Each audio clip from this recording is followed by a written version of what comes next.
प्रधानमंत्री नरेंद्र मोदी को रविवार को मुंबई में लता दीनानाथ मंगेशकर अवार्ड से सम्मानित किया गया। यह अवार्ड लता मंगेशकर के पिता मास्टर दीनानाथ मंगेशकर की 80वीं पुण्यतिथि पर दिया गया है। इस दौरान पीएम मोदी लता जी को याद कर भावुक नजर आए। उन्होंने लता जी के कार्यों को गिनाया और कहा कि ऐसा पहली बार होगा जब लता जी राखी में नहीं होंगी। उन्होंने बॉलीवुड की 5 पीढ़ियों तक आवाज दी। पीएम मोदी ने आइकॉनिक सिंगर को राष्ट्र निर्माण का अभिन्न बताया और एक आर्टिस्ट के रूप में याद किया। बता दें कि पीएम मोदी लता जी को अपनी बड़ी बहन मानते थे।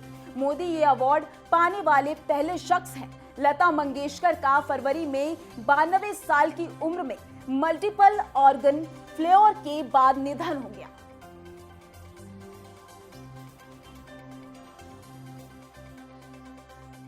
वाणी परंपरा के पुनीत आयोजन में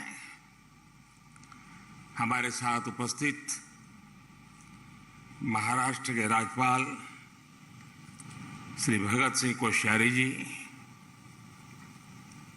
महाराष्ट्र विधानसभा प्रतिपक्ष के नेता श्री देवेंद्र फडणवीस जी,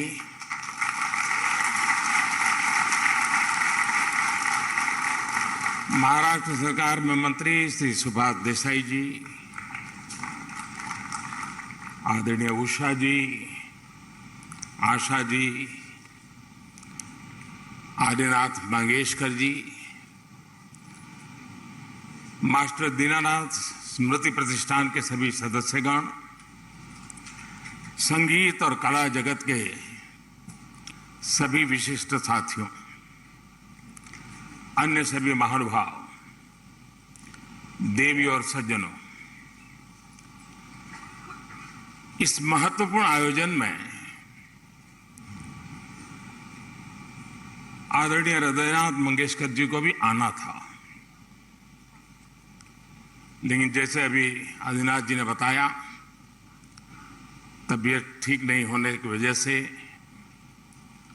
वो यहां नहीं आ पाए। मैं उनके जल्द स्वस्थ होने की कामना करता हूं। साथियों, मैं अपने आप को बहुत उपयुक्त यहां नहीं अनुभव कर रहा हूं, क्योंकि संगीत जैसे गहन विषय का जानकार तो मैं बिल्कुल नहीं हूं, लेकिन सांस्कृतिक बोध से मैं ये महसूस करता हूं कि संगीत एक साधना भी है और भावना भी है। जो अव्यक्त को व्यक्त कर दे वो शब्द है, जो व्यक्त में ऊर्जा का, चेतना का संचार कर दे वो नाद है,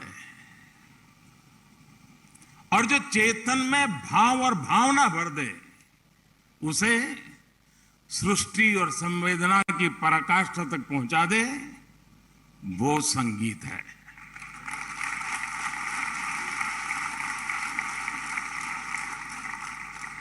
आप निस्पृह बैठे हो, लेकिन संगीत का एक स्वर आपकी आंखों से आंसू की धारा बहा देता है। ये सामर्थ्य होता है। लेकिन संगीत का स्वर आपको वैराग्य का बोध करा सकता है।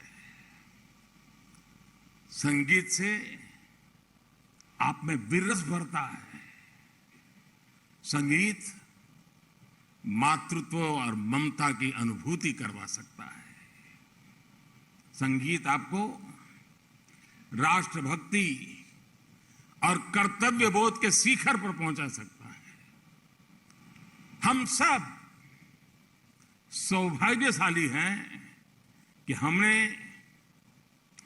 संगीत की इस सामर्थ्य को, इस शक्ति को लता दीदी के रूप में साक्षात देखा है। हमें अपनी आंखों से उनके दर्शन करने का सौभाग्य मिला है। और मंगेशकर परिवार पीढ़ी दर पीढ़ी इस यज्ञ में अपनी आहुति देता रहा है। और मेरे के लिए तो यह अनुभव और भी कहीं बढ़कर रहा है। अभी कुछ सुर्खियां हरीश जी ने बता दी, लेकिन मैं सोच रहा था कि दीदी से मेरा नाता कब से कितना पुराना। तो दूर जाते जाते याद आ रहा था कि शायद 4-4.5 दशक हुए होंगे। सुधीर फड़के जी ने मुझे परिचय करवाया था। फिलहाल के लिए इस खास बुलेटिन में बस इतना ही। देश और दुनिया की तमाम खबरों के लिए देखते रहिए संभव टीवी। नमस्कार।